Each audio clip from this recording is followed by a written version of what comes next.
Breaking news emerging from the very heart of Buckingham Palace has delivered what many are calling the most satisfying dose of royal karma in decades. Prince Andrew, the perpetually embattled Duke of York, has been unmasked yet again, this time not for his infamous associations or catastrophic interviews, but for his shockingly cruel treatment of Catherine, Princess of Wales, in the fragile early days of her journey into the firm. Insiders with unimpeachable access are now confirming what had long been whispered in drawing rooms and corridors.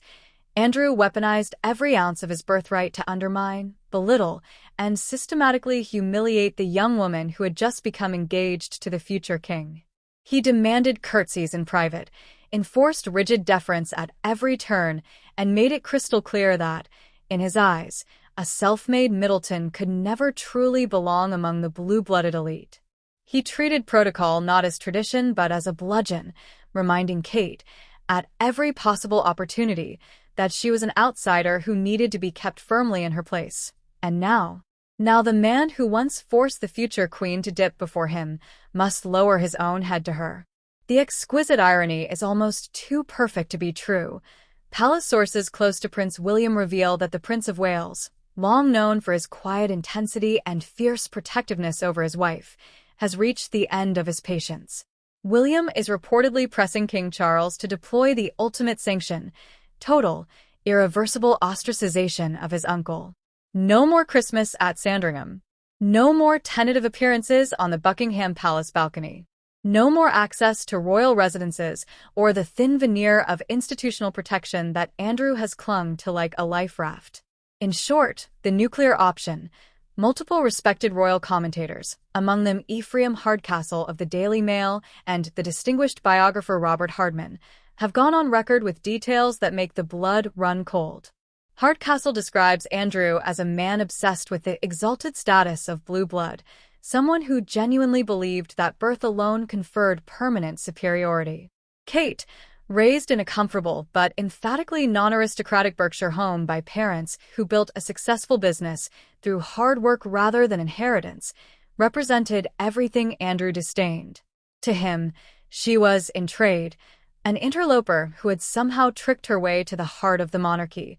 When the couple announced their engagement in November 2010, Kate was 28 years old and stepping into a labyrinth of unspoken rules most people could not begin to imagine. Every glance, every greeting, every millimeter of a curtsy was scrutinized. In the middle of that maelstrom stood Prince Andrew, then still the Queen's favored son, still cocooned by privilege, determined to make her feel small. He insisted on formal deference, even in relaxed family settings where younger royals had long since abandoned such rigid courtesies. He used the very traditions he claimed to revere as instruments of humiliation. Hardman's commentary is particularly devastating in its simplicity. Speaking of Andrew's current status, stripped of his HRH style for operational purposes and reduced, effectively, to civilian standing, he notes, he'll have to bow to everybody. Everybody now includes the Princess of Wales, the woman he once treated as an inferior.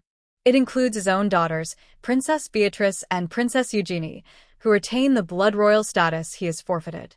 The image is almost cinematic, the once arrogant prince forced to incline his head to the very people he spent years diminishing.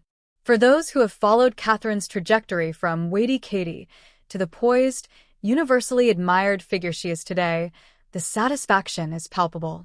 Here is a woman who never once publicly complained, never leaked a story of grievance, never allowed bitterness to show, yet who endured snobbery of the most visceral kind from a senior member of her new family. Schadenfreude, as Hardcastle observes, must be intense. Yet the ramifications reach far beyond personal vindication. Prince William's fury is said to be white-hot.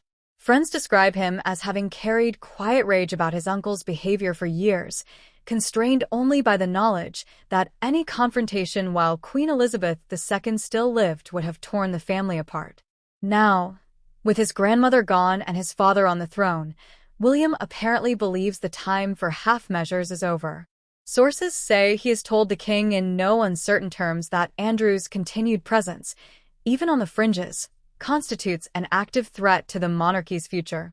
Every photograph of the disgraced Duke at a family gathering risks dragging the institution back into the toxic headlines it has fought so hard to escape. King Charles faces an agonizing choice. Andrew is not just a brother. He is the little boy with whom he shared nursery teas, pony club outings, and the unique loneliness of royal childhood. Yet Charles is also the monarch who has spent a lifetime trying, often clumsily, to drag the monarchy into the 21st century. Keeping Andrew in the fold risks alienating the Waleses, infuriating the public, and undermining the narrative of renewal that Charles has staked his reign upon. For Beatrice and Eugenie, the situation is heartbreaking.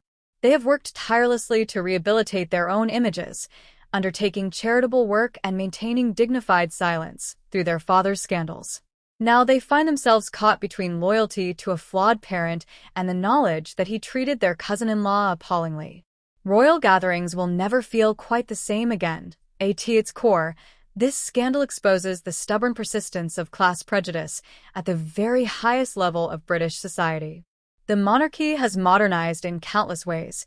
Divorce is no longer taboo, mixed race and American actresses are welcomed, working royals fly budget airlines, but pockets of old-world snobbery remain. Andrew embodied the worst of that dying mindset, the conviction that accident of birth confers not just privilege, but moral superiority. Catherine's triumph is therefore bigger than one woman's victory over a bully. It is the triumph of merit, grace, and resilience over hereditary arrogance. She has proved, irrefutably, that character matters more than lineage, that love and duty can trump centuries of tradition, and that a girl from Bucklebury can not only join the firm but help redefine it. Public reaction has been volcanic. Social media timelines overflow with messages of solidarity for the Princess of Wales and outright disgust at Andrew's behavior. Hashtags blending support for Catherine with demands for Andrew's permanent exile trended for days.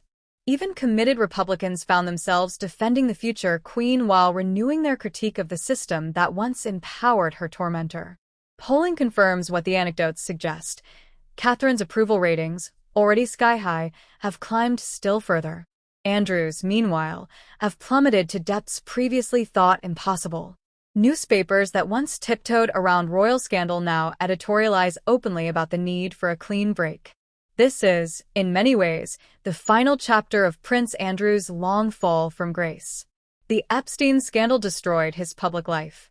The disastrous Newsnight interview demolished what remained of his credibility. Now the revelation that he used his privileged position to torment a young woman trying only to find her place in an intimidating new world has stripped away the last shred of sympathy. Karma, it turns out, wears a perfectly tailored Catherine Walker coat and a serene smile. The British monarchy stands at a crossroads. It can cling to the last vestiges of a hierarchical, blood-obsessed past, or it can finish the work of modernization that Queen Elizabeth II began and King Charles has continued. The choice has never been clearer. And at the heart of that choice stands the Princess of Wales, living proof that the future of the crown belongs not to those who demand curtsies, but to those who earn respect the hard way, through decency, service, and unshakable grace under pressure. Prince Andrew once forced Catherine Middleton to curtsy to him. Today, he must bow to her. And in that single, exquisite reversal lies a lesson the monarchy ignores at its peril.